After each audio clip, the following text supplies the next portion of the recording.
Welcome to Understanding Wildfire with Professor Monks. Today's topic, gender and fire.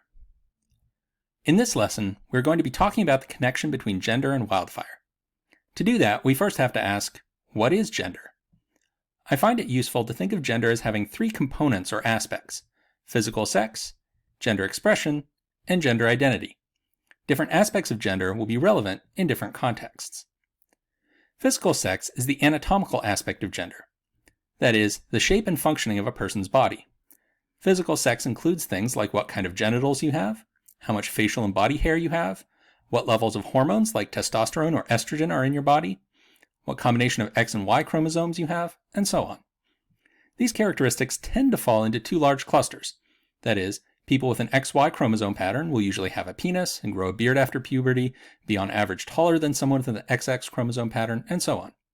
But it's important to remember that some people may be in between what we expect for the most common patterns, or may have combinations of characteristics that don't fit the common patterns.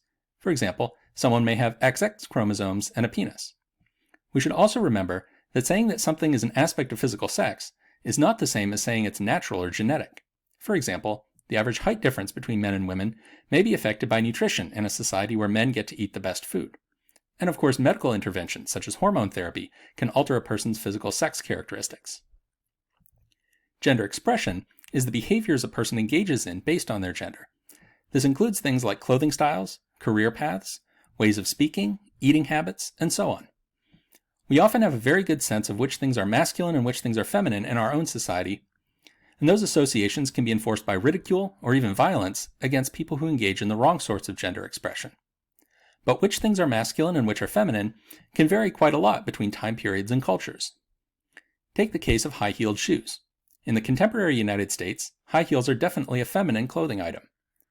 But go back to the 1600s, and you'll see the manliest men, like King Louis XIV of France, wearing high heels, while women wore only flats.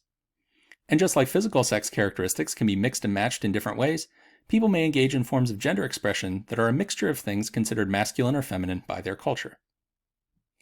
Gender identity is how a person is seen by themselves and others as fitting into the gender landscape.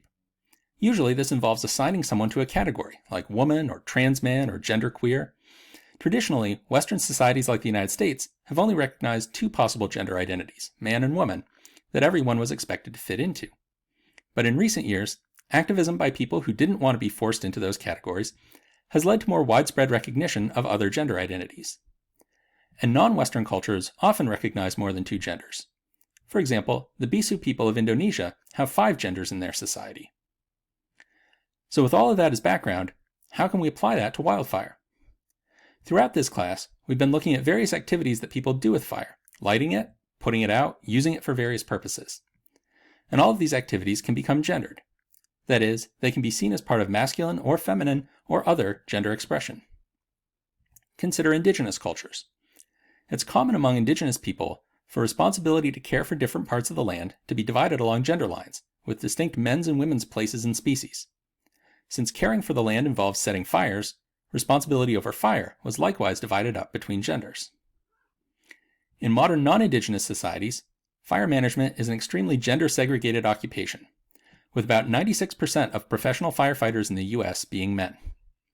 This is perhaps not surprising, since firefighting has associations with courageously facing physical danger, which our society tends to see, for better or worse, as a particularly masculine virtue. The dominance of fire services by men can make life difficult for those women who decide to try to pursue a career in fire. Equipment is often designed for men's bodies, presenting obstacles to women using it. Women firefighters report having to work twice as hard to prove themselves to male colleagues who think women can't hack it, and they may be unfairly passed over for promotions.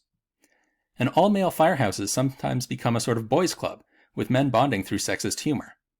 This can even escalate to sexual assault. A few years back, the Me Too movement emboldened a number of current and former U.S. Forest Service employees to come forward with stories that revealed serious problems with sexist bullying, harassment, and retaliation for reporting problems. This is not to say, however, that being a woman firefighter is all misery. Many women have had fulfilling and successful careers with supportive colleagues of all genders. The current chief of the Forest Service, Vicki Christensen, is a woman and has pledged to correct the problems in the agency. And the International Association of Wildland Fire, a major international organization for people whose work relates to wildfire, has launched several programs to support women in fire. Turning to residents of fire-prone areas, we see gender divides cropping up here as well.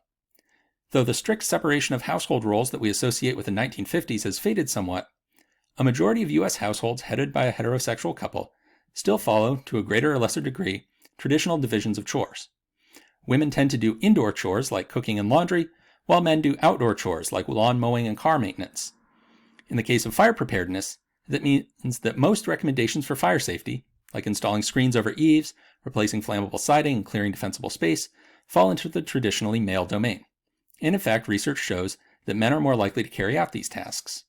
The one fire preparedness task that tends to fall to women is preparing a family fire plan.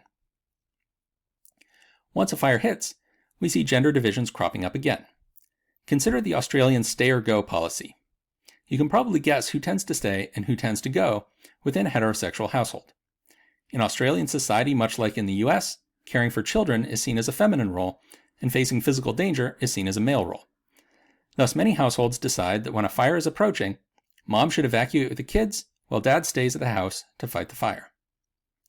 Ironically, this may actually lead to women being in greater danger.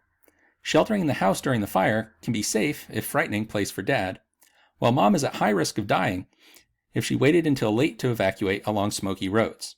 That's the opposite of the chivalrous intent behind the plan. Finally, gender can play a role in how people cope with a fire. Many men stake their identity on being a good provider and protector for their family.